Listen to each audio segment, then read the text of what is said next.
जे सरपंच पदवी रे थिबा चमेली ओझा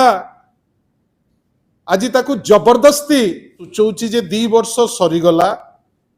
पुलिस कहूची जे चमली ओझा हमको कामुड़ी देला तो आगुरु अरिंदम को पचरा गलानी अभय द्विवेदी को तो पचरा गला नहीं। डबल इंजिन सरकार रो आवश्यक करुची वर्तमान जदि उपशम डेरी ही गला ताले समाज रे विभ्राट घटिबाटा थय अनेक समस्या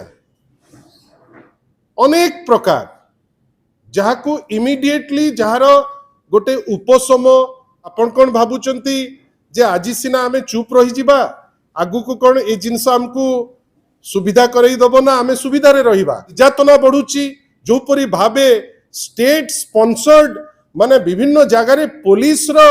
आपनकर एट्रोसिटी बढ़ुची आगु को ए परिस्थिति आहुरी खराब हबो सेति पे आमे बाध्य कहिबा पाई जो परी भाबे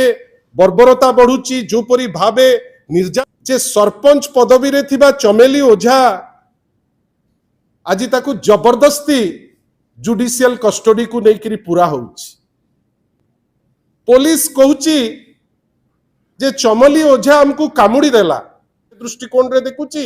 सौम्यश्री घटना देखिथिलु एही सरकार संगे संश्लिष्ट सीए एही सरकार अंतर हेई पारे ए सरकार जो माने पॉलिटिकली पुरुष अछंती तांको गोटे